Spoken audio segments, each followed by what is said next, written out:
be discussing the dollar losing its world reserve currency status.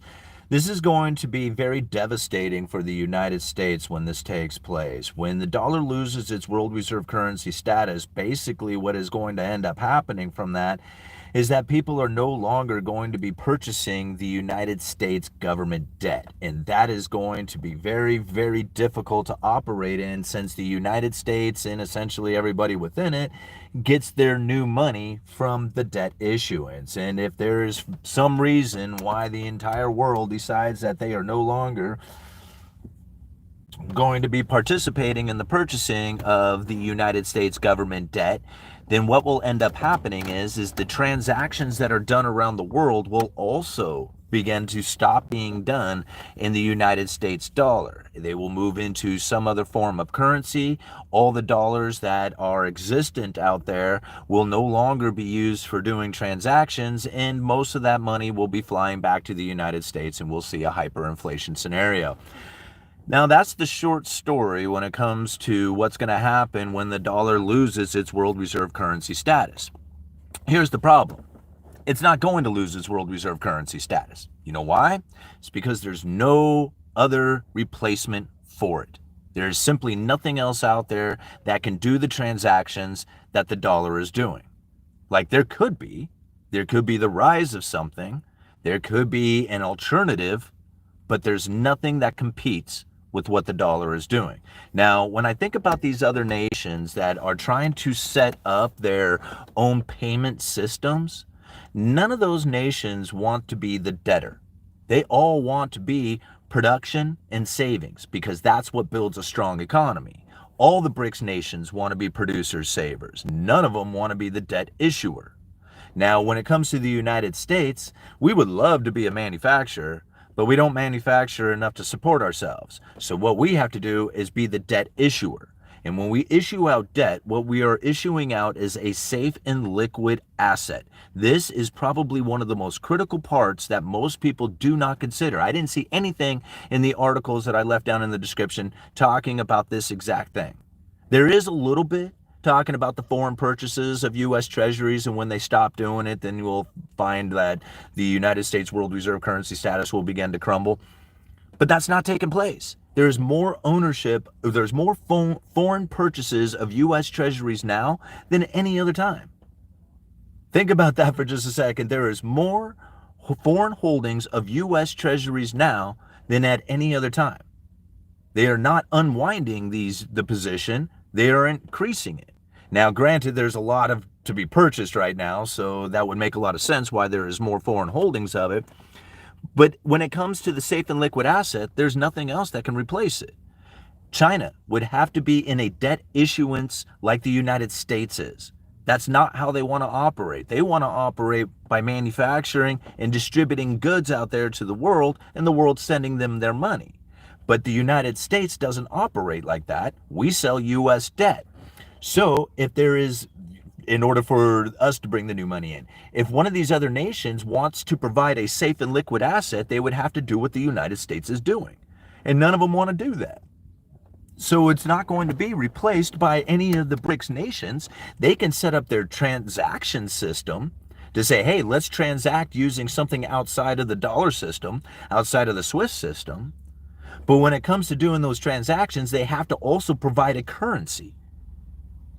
Where is it? Like somebody says, well, they can just use yuan. There's not enough.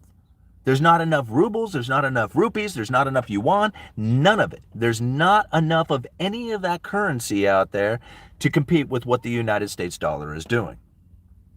Right? When it comes to transactions between these nations, it doesn't work out very well when they are sticking to their own sovereign currencies. All of a sudden, Russia's loaded up on Indian rupees with no place to go. Like, where are they going to spend all these rupees? Except for back in India. Nobody wants rupees. So they could sell these rupees on the market and try to get another currency from a nation that they want to do transactions with. And the moment that they start to sell those rupees on the market, it's like setting their currency on fire and devalues it. It doesn't work. They are not doing well. They don't even communicate well. They don't transact well. They don't do anything well because they are not well organized, and they are all self-serving interests.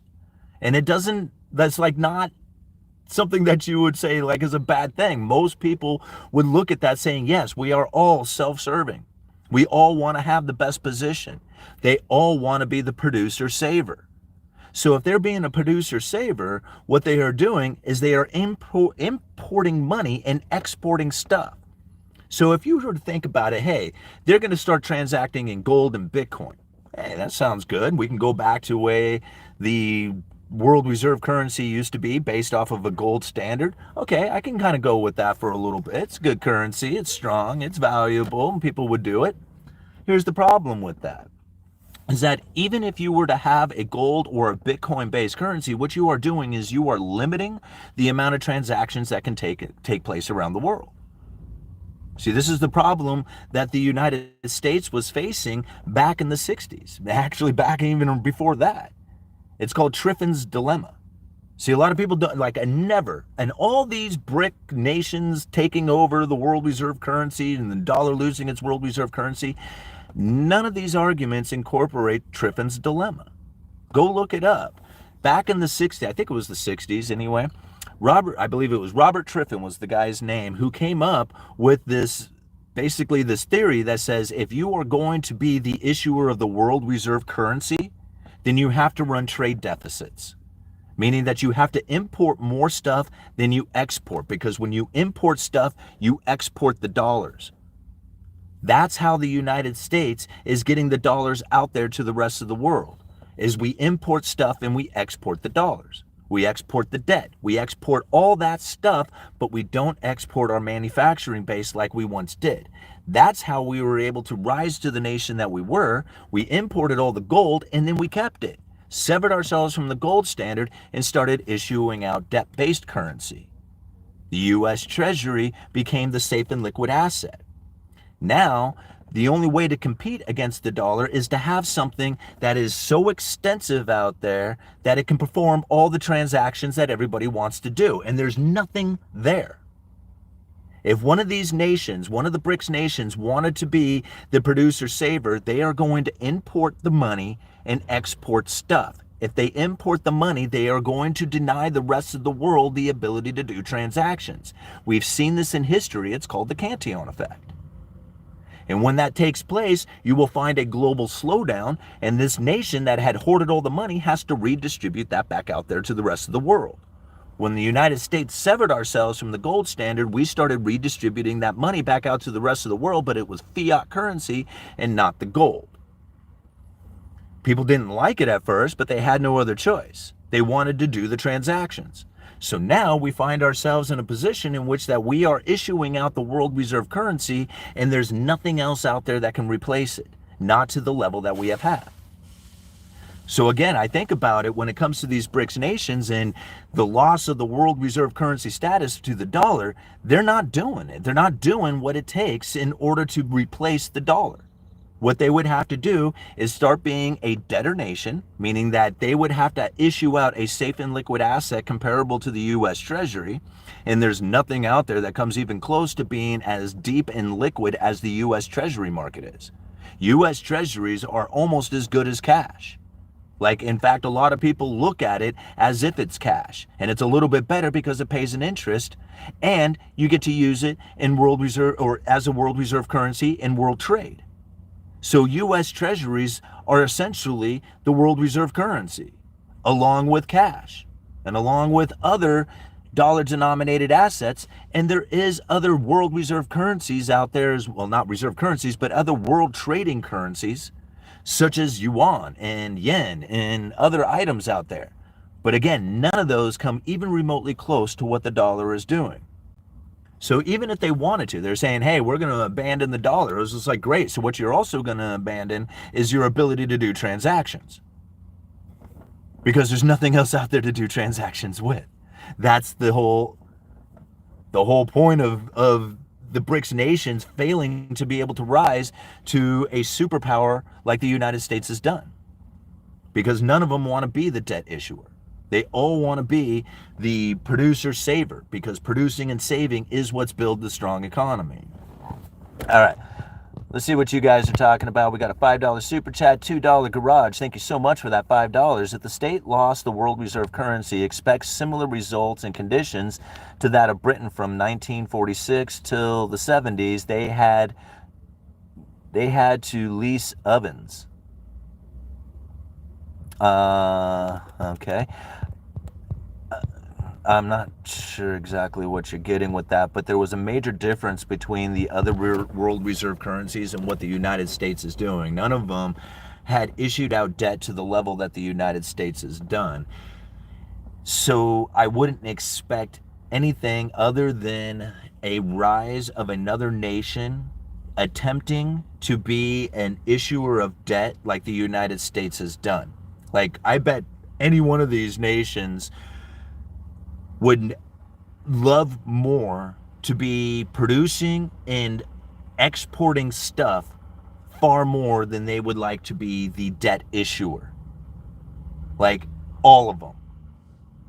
And if they're not going to be the debt issuer, like, they could probably point at any one of them, was like, why don't you be the debt issuer? Why don't you be the debt issuer? We're going to be the strong production nation while you'll be the debt issuer. None of them want to do that. And that's the whole point of the rise of the BRICS nations failing. Like, they don't get along. They don't stand in a position in which that can perform all the transactions that the world wants to do. Only the dollar is doing that. So, I mean, there will come a day in which the dollar is no longer the world reserve currency, but we also have to understand why it is that that would take place. How it is that that would look. In order for the dollar to lose that world reserve currency status, it has to have a replacement. And Gresham's law is going to say that if you are going to bring in a good currency, it most likely will not work, because bad currency drives out good currency. You don't believe it? Just put a gold coin in one hand and some cash in the other, and you come see me as a merchant, and I'm going to sell you some lumber. And you say to me, hey, which one of these do you want, cash or gold? And if I was to tell you, I'll take either one, are you really going to hand me that gold coin? I mean, think about it. Are you really going to hand over the gold coin, or are you going to hand over that worthless fiat currency for that commodity? You're going to hand over that worthless fiat currency, and you're going to hoard that gold for yourself, and everybody would do that. So there is no competing against the United States dollar with a good, sound currency like gold.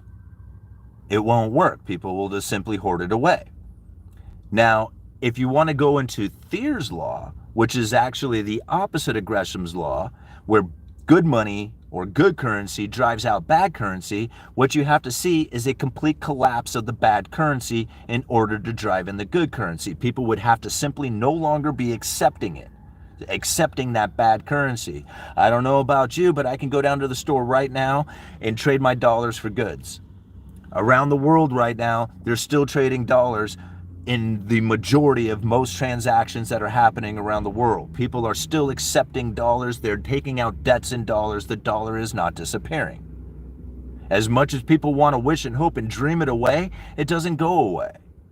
It's not going to go away. It's only going to go away when it finally completely collapses in its entirety. That hasn't happened yet. Could it happen? You bet. Are you going to be sitting on gold and silver to protect yourself? Most people won't be. So when it comes down to understanding what it is that you need to be with your finances, your wealth, your income, are you really going to go out there and buy Chinese denominated debt? Are you going to buy Brazilian denominated debt, Russian denominated debt? Are you going to go out there and loan your entire retirement and life savings to one of these BRICS nations in hopes that their government issued sovereign debt is going to be a safe and liquid asset like the US Treasury? Are you going to put that much faith into it? How many people around the world are going to do that? Very few. Very few. At the end of the day, when everybody sells their stuff, what do they want to sell it for? Are you going to sell it for yuan? Are you going to sell it for rubles? Are you going to sell it for rupees? Probably not. You're going to sell it for dollars. Because at the end of the day, everybody wants dollars. Because it's a dollar that is needed to pay off the debts. because there's far more debts than there are dollars. So if people were to pay off the debts to get out of the dollar, it would strengthen the dollar. It would cause the dollar to become more valuable, as the demand for dollars to pay off debt literally makes dollars disappear out of the system. So difficult for a lot of people to wrap their heads around this or explain it out there when I see these fear-mongering articles like I see down in the description of this video. Like, I use the fear-mongering title and people will click on that. But when it comes down to understanding how fear is used to control you, then you're not scared anymore. You look at it the way it really is. And you say, man, this doesn't scare me. The New World Order doesn't scare me. These ideas of the dollar losing its world reserve currency status doesn't scare me because I'm sitting in a position of Bitcoin and gold. So go ahead and let it fail. That's your fiat-based government-issued currency. That's not real money. Real money is gold and silver. Real money is things that are outside of that third-party claim. I mean, to a lesser extent, you can consider Bitcoin real money. But it's not even real because you can't hold it in your hand, not like you can gold and silver. Right? See, this is how most of the time these articles are putting you in a fear-based consciousness that allows you, then allows them to control. Fear is the lower energy vibration that most of the time governments, officials, the powers that be want to put you in order to have more control over your thoughts and ideas and behaviors. If you are to relinquish that fear, say, man, this stuff doesn't scare me. Go ahead, let the dollar fail. Right? That's not my major concern. The dollar failing is not my concern. If you have that sort of position and say, and I'm not concerned about it anyway, whether it does or doesn't happen, it's no concern of mine. See, everybody else wants it to make it a concern. They say, no, man, the dollar can't fail. I'll lose my entire retirement. I'll lose everything I have if the dollar fails. Well, then you position yourself in a very bad way. Because the chances of the dollar failing are very possible. There is no guarantee that that thing is going to continue on. There's no way that you can have a promise to the people that will make sure that it always has a purchasing power behind it. That's not possible. But it is possible to recognize how it does have a purchasing power, how it does have that reserve currency status, and how there's really nothing else out there that can possibly replace it in the level that it's performing at this time. You just can't. As much as they wish and hope and dream and pray and say it, it doesn't make it real. All right. Thank you so much for that $5. Wayne says, who thinks people came here 250 years ago for religious freedom? I'm saying they bought tickets with hope in their minds, or the prisons were emptied and non-taxpayers sent across the pond. Yeah, that's probably very true. What time is it? Okay, guys, I got a few more minutes here. We'll go for about 12 minutes here, call it at a 30-minute video. All right, you need to back and do some homework here. No, I don't. I've done plenty of homework. Man, I have done so much understanding and research and breakdown of how all this stuff works that it makes it very difficult for me to see it any other way. Like, I've done the research. I used to be so diving deep into the New World Order stuff, knew exactly how they were going to take over our lives and destroy our world. You know what it did? Is it diminished my life. It took everything away from me. I was this close to the gutter following that information and that belief. You know why? It's because your subconscious and your ego will produce the world in which that you are thinking about. And if you think that the New World Order is this close to taking over, if you believe that you're this close to losing the dollar reserve status, the world reserve currency status, if you believe that the BRICS nations are about ready to take over and destroy the United States, everything that you do and all your subconscious behaviors will actually produce a world that diminishes your life, because that's what you believe is occurring. I know this because I lived it. I lived right into this exact thing, where I believed that the New World Order was coming after me, where I bought into the idea that if you hold nothing but silver, then you're getting yourself out of that position and you will be super wealthy one day when the dollar crashes and silver returns back to a currency that we all use for doing transactions. I believed that at one time. You know what it did for my life? Nothing. I advanced none. In fact, it deteriorated. I'm not one who is sitting around making stuff up. I've done so much research. Every single day I come out here and I talk about economics. Every single day I'm researching old history. Every single day I'm breaking down monetary policy. There is no way that you are going to convince me of anything else, because now I can't see it any other way. All right. Joe, when the internet goes down, banks will go down too. Good luck getting your dollars. Not that I am a Bitcoin guy. Yeah, I have very little concern over that. It comes down to who has a better system, BRICS or the West. Time will tell. No, it's not about who has a better system. That is absolutely incorrect. I'm sorry, Brookville, Kansas. That is not an accurate way of looking at it. What it comes down to is not who has the better system. Who can issue out the debt? That's what it comes down to.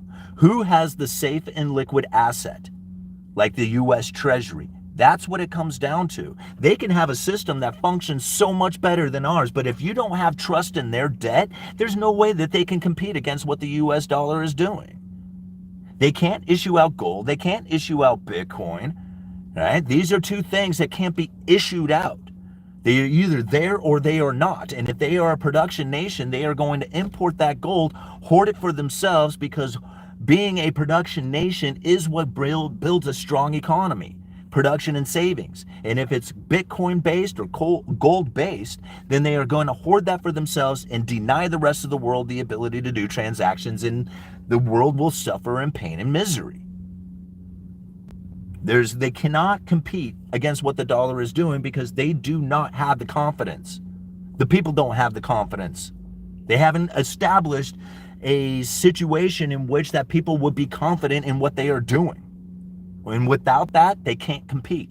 Simply cannot compete. It's not a matter of having a better system. They just don't have a system that is even close to what it is that people are willing to throw their entire life savings at. They just don't trust them. I mean, how many people around the world are going to trust Russia and China and India and all these? How many? Nobody, right? I mean, there might be some people who trust them. The people who are not dealing with the United States might give them a little bit of trust, but generally the rest of the world are not going to trust those people. Spot on information, Simon. Hard for people to comprehend, but you nailed it. From the lumber skyrocketing, and I changed my life. Well, good for you, man. Thank you for being here. What does that say? Mass administrator? Thank you very much. All-nighter hider. This is coming from Wayne. All-nighter hider. The magic happens when the mind sends it to the hands and feet, and we do the work. Lonely lad, UE, do you have any opinion on despertism? I don't know that one. I have to look that one up. Let's see. You mad, bro? No, I ain't mad. All right. Try the Bullwinkle currency. All right.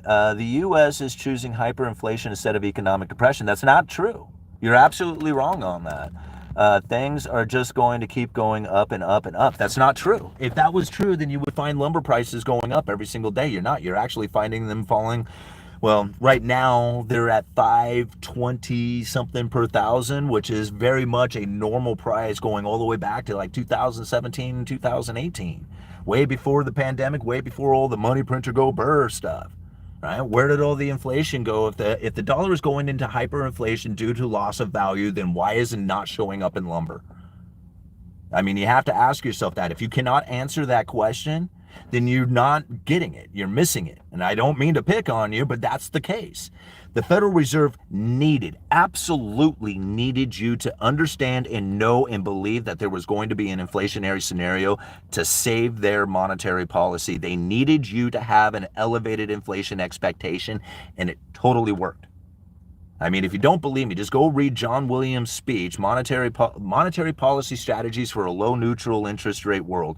It was probably one of the most telling speeches about what it is that the Federal Reserve was facing and what they needed for their monetary policy prior to the pandemic. And the biggest problem that they were facing was an inflation that was persistently too low rather than too high.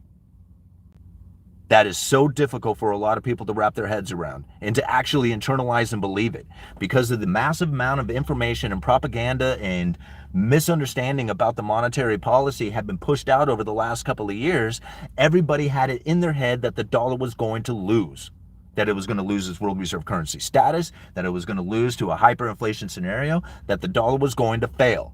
Cash was trash. Remember that? And what do we end up finding? Now we're finding places like the European Central Bank talking about how they are facing a problem of a deflationary scenario. Like the whole world was facing inflation. And now here the European Central Bank, China, both of them are like, man, we're running into deflationary scenarios right now. It's only here in the United States that people have not internalized and understood that the monetary policy strategies coming from the Federal Reserve needed a inflationary scenario to run extra hot, extra long for an extended period of time. The Fed was at the lower bound of zero. You have to internalize this. The Fed was at the lower bound of zero, meaning that the Fed funds rate had hit the lower bound, could not go any further. It was not enough for the Federal Reserve to stimulate the economy. They knew this moment was coming. They knew it from 20 plus years ago. They talked about it in their speeches. Ben Bernanke talked about it in a speech talking about deflation and how to prevent it from ever occurring here. And that once the Fed funds rate had hit that lower bound of zero and monetary policy was no longer an effective tool with the adjustment of interest rates, they turned to using their words. They turned to using their words, forward guidance, and a credible threat. And the credible threat works. Nobody knows about the credible threat. That's why the hyperinflation scenario that was propagated out there throughout every single channel of media, pushed out there to the point that people couldn't see it any other way. And meanwhile, the Federal Reserve was back there giving high fives saying, man, I can't believe we actually did it. We got our monetary policy back.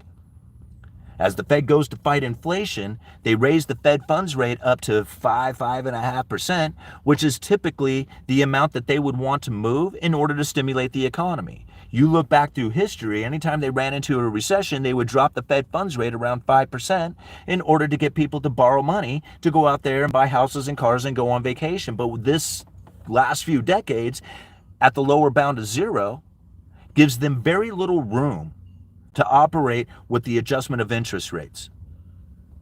That's where the quantitative easing came in the hyperinflation scenario, because without that hyperinflation scenario that is pushed out there on the people, it wouldn't work. It just simply wouldn't work at all. And when you look at lumber, and when I was calling it out at the highs of 1,700 per thousand, saying it's going to go back down to normal because this is a disruption of the supply chain, not a matter of the money printer, people could not wrap their head around that. They could not figure that out. And now here it is. We're back at exactly what I thought was going to take place. Very much in line with my views of monetary policy, with my views of the lumber market, with my views of the economy in general. Everything is lining up exactly how I thought it was going to happen. But yet, the media control over the narrative is just so misunderstood out there, including the economist that is quoted in the article I leave down in the description, talking about how he is very fearful of the dollar losing its world reserve currency status, but then has nothing else to offer up as a replacement to it. They're like, oh, well, these other nations are building up something. And it was just like, you talking about that tiny little thing that doesn't really work?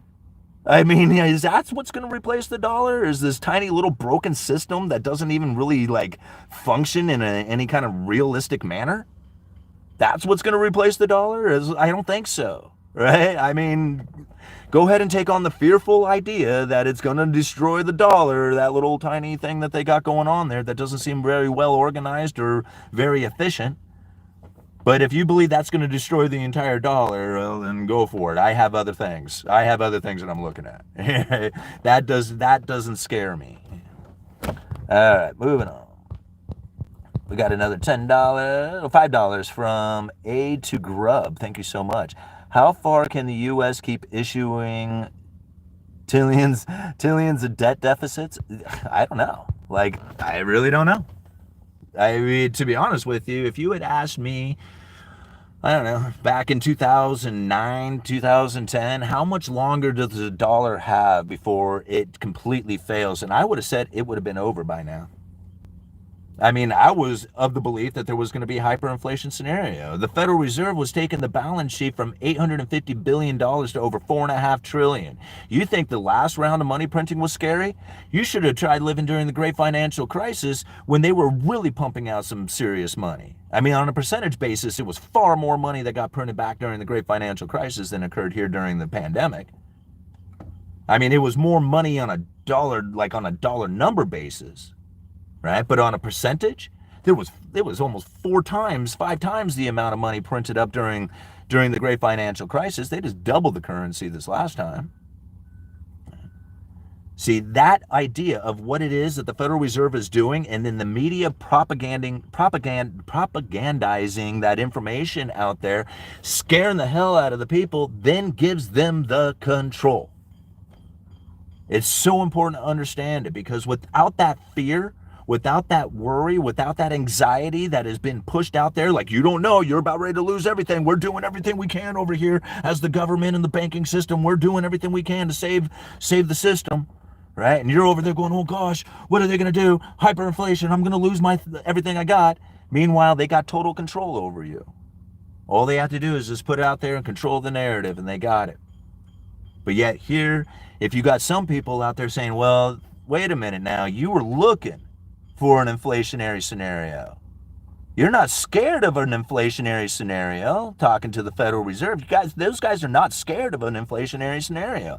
They're terribly, terribly scared of a deflationary scenario. That's the thing that scares them the most. And most people have no idea that's what's scaring them. Yeah. Alrighty. Nailing it. UE, do you support either of the 2 president candidates? I do not. I support libertarian mindsets, and I do not see any kind of libertarian mindset out there. So no, I don't. To be honest, my favorite candidate is whoever has the nicest hairstyle at the time. Whoever can take care of their hair and make it look really good throughout the debates, throughout the conferences, throughout all the speeches, throughout everything. If they can keep their hair pretty good, that's my president right there. Because everything they have to say is complete garbage. They are not constitutionalist.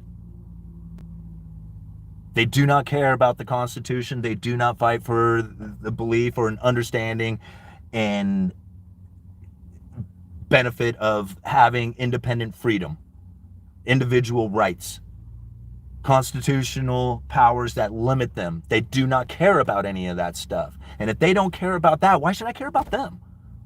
I mean, when it comes down to what it is that I want out of the government, what I want out of the president, what I want out of what it is that we have here in this country is so far off of a concept now that I could never anticipate that any one of these candidates ever bringing up any of the real issues. Okay. So as far as I'm concerned, neither one of those people are adequate for president. If they were, they would be talking about constitutional rights. They would be talking about individual freedom.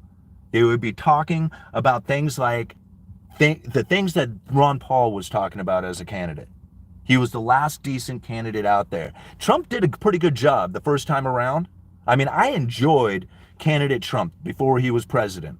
I think that he brought up the right topics, talking about the Fed, talking about all the stuff. He talked about all those things and did nothing as president. All right, great. Good job, bro. You said it. You said all the right stuff. You had me lit up. I was thinking, man, if you stick to this, I'm going to be happy with you, but I have a feeling that you won't.